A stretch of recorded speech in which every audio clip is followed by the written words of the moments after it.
C'est parti. Alors, c'est un extrait donc de l'Ascension d'Horus de Dan Abnett. C'est le premier tome de l'Hérésie d'Horus. C'est l'un des meilleurs tomes de la série. Enfin, moi, ça m'a vraiment mis une grosse claque quand j'ai lu pour la première fois. C'est un très bon roman de SF. C'est un extrait du chapitre 3 à la page 60. Et pour vous donner quelques éléments de contexte, puisque vous n'êtes pas familier de l'univers, et que là, il n'y a pas d'introduction spécialement. Ça se passe toujours dans la période de la Grande Croisade, donc la reconquête des différentes planètes de l'humanité par l'Imperium. Et comme dans tous les tomes de la série, on suit l'une des légions de Space Marines qui font la reconquête des planètes perdues par l'humanité. Et ça se passe dans la légion des Luna Wolves, la légion du maître de guerre Horus. Nous sommes juste après une guerre, enfin une annexion de planète, une annexion qui a été faite donc par la 63e flotte expéditionnaire. Et donc les événements que je vais lire, le petit passage, ça concerne la gestion des conséquences postérieures à cette guerre.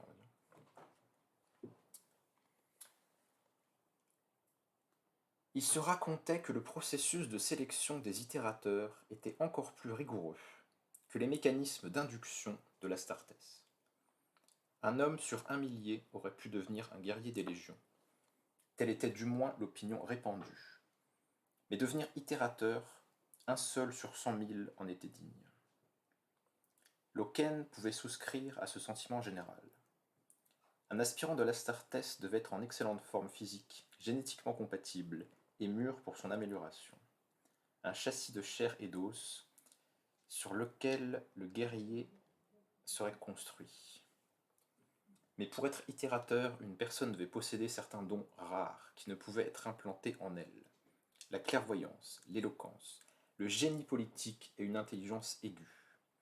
Cette dernière pouvait bien sûr être améliorée électroniquement ou par la pharmaceutique, et un esprit pouvait être instruit en matière d'histoire, d'éthique et de rhétorique. Il était simple d'apprendre à un individu ce qu'il était autorisé à penser et de quelle manière l'exprimer, et on ne pouvait lui apprendre comment penser.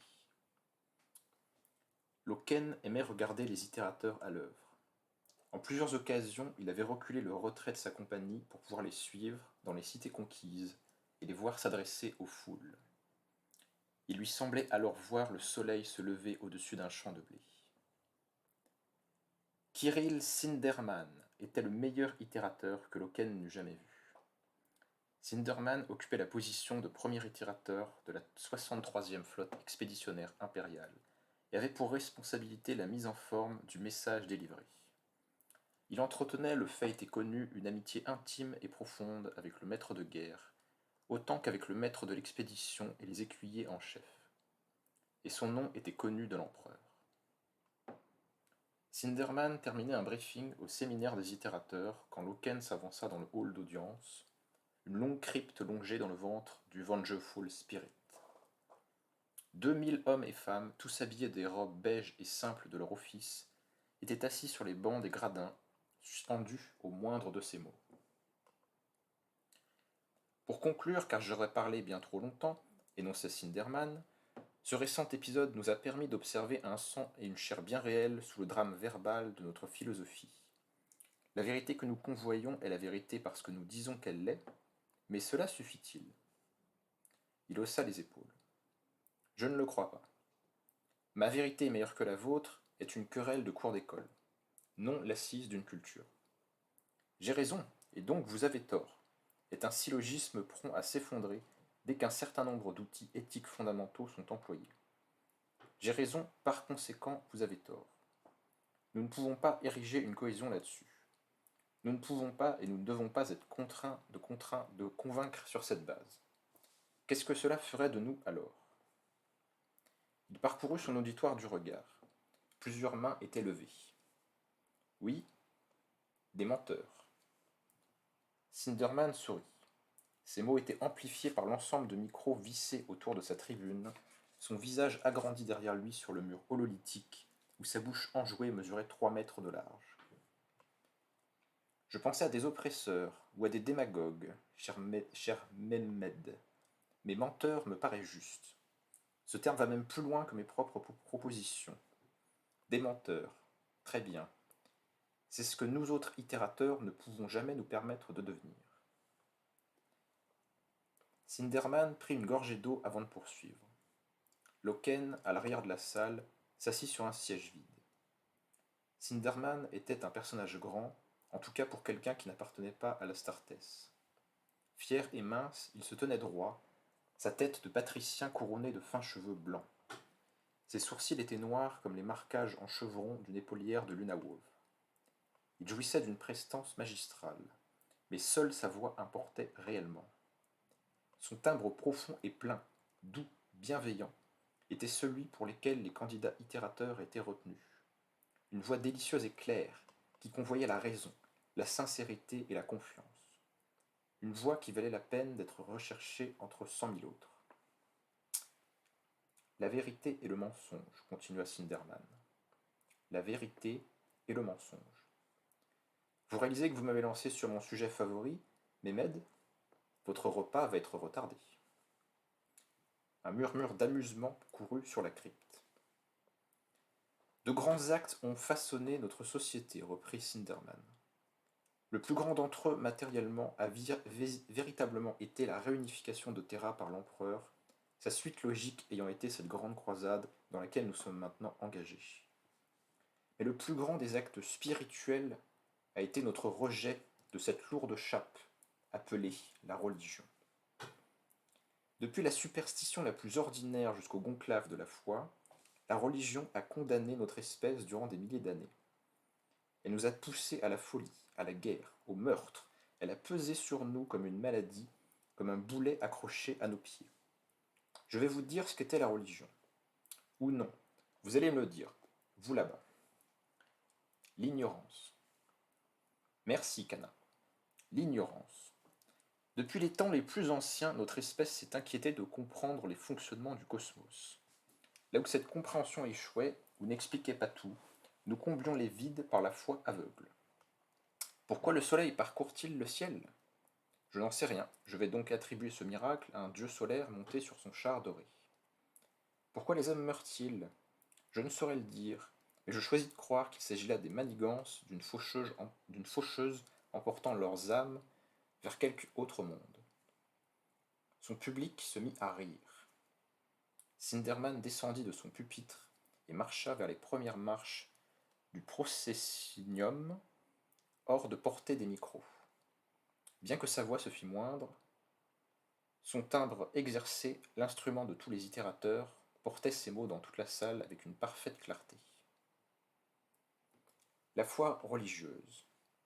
La croyance en des démons, en des esprits, en une vie après la mort, et toute la pompe d'une existence surnaturelle n'existait que pour nous apaiser, nous mettre plus à l'aise face à un univers sans limite. Elles étaient des compensations, des soutiens de l'esprit, des planches de salut pour l'aider à surmonter l'obscurité. Et nous avons maintenant scruté le cosmos, mes amis. Nous sommes passés en son milieu. Nous avons appris et compris la trame de la réalité. Nous avons vu la face cachée des astres et découvert qu'il ne s'y trouvait ni engrenage d'horloge, ni char doré. Nous avons réalisé que nous n'avions pas besoin d'un dieu, ni même de plusieurs, et par extension, plus besoin de démons, de diables ou de revenants. Le plus grand succès de l'humanité a été de se réinventer en culture séculière. L'assistance lui lança un tonnerre d'applaudissements, auxquels se mêlèrent quelques vivats approbateurs. Les itérateurs n'étaient pas uniquement versés dans l'art des adresses à un public, ils savaient se comporter des deux côtés de la barrière. Dispersés parmi une foule, ils savaient en générer l'enthousiasme par quelques interventions bien senties, aussi bien que la retourner contre l'orateur. Il leur était fréquent de se mêler à la multitude pour renforcer l'efficacité du discours de leurs collègues en tribune. Sinderman se retourna comme s'il en avait terminé, mais revint parler quand les acclamations se furent calmées. Sa voix était devenue encore plus douce et pénétrante. Mais qu'en est-il de la foi?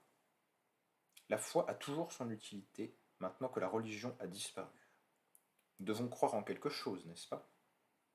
Et voici en quoi. La mission véritable de l'humanité est de brandir bien haut le flambeau de la vérité, et de la faire briller dans les recoins les plus sombres, de partager sa compréhension experte, libératrice dans les confins les moins éclairés de cette galaxie, d'en aider d'autres à se défaire des entraves de l'ignorance, de les libérer des faux dieux, de prendre sa place à la tête des espèces conscientes. C'est en cela seul que nous devons déverser notre conviction, à cela que nous pouvons consacrer notre foi sans limite. Les acclamations reprirent de plus belle. Sinderman retourna à son pupitre et laissa ses mains reposer sur le rail boisé du lustrin. Lors de ces derniers mois, nous avons écrasé une culture entière. Ne vous méprenez pas, nous ne l'avons pas ramenée à l'ordre poliment. Nous l'avons écrasée. Nous lui avons brisé les chines. Nous l'avons mise au bûcher. Je le sais parce que je sais que le maître de guerre a lancé ses guerriers de l'Astartés dans l'opération. Ne faites pas semblant d'ignorer ce qu'ils accomplissent. Ces soldats sont des tueurs, mais des tueurs assermentés. J'en vois un alors que je vous parle, un de ces nobles guerriers, assis au fond de cette salle. Des visages se retournèrent pour lorgner vers Loken. Quelques mains l'applaudirent timidement. Sinderman, lui, se mit à applaudir à tout rompre. Mieux que ça, il mérite bien mieux que ça. Une ovation grondante se mit à croître sous la voûte de la crypte. Loken se leva, gêné, et l'accueillit en s'inclinant. Les applaudissements moururent lentement. Les âmes que nous avons conquises dernièrement croyaient en un imperium, un règne de l'homme, reprit Sinderman dès que le silence fut revenu. Néanmoins, nous avons tué leur empereur, et nous les avons forcés à se soumettre. Nous avons brûlé leurs villes et sabordé leurs vaisseaux. Qu'avons-nous à offrir en réponse à leur pourquoi? Un fragile j'ai raison et vous avez tort? Il baissa les yeux comme plongé dans ses pensées. C'est ainsi, pourtant. Nous avons raison, et eux avaient tort. Cette fois simple et limpide, nous devons la leur transmettre. Nous avons raison, et eux avaient tort. Pourquoi? Non pas parce que nous le disons, mais parce que nous le savons. Nous ne dirons pas nous avons raison et vous non, parce que nous les avons vaincus au combat. Nous devons le proclamer parce que nous savons que telle est la vérité. Nous ne pouvons pas et nous ne devons pas promulguer cette idée pour une autre raison, et nous ne le ferons pas. Mais nous savons sans hésitation, sans incertitude, sans préjugés, que telle est la vérité, et que sur cette vérité nous engageons notre foi. Ils avaient tort. Leur culture était bâtie sur une erreur. Nous leur avons apporté la vérité, nous les avons éclairés. Sur cette base, et sur cette base seule, partez d'ici, et répétez notre message. Il dut attendre ensuite que cessent les acclamations de son auditoire transporté. Votre repas est en train de refroidir. Fin du cours.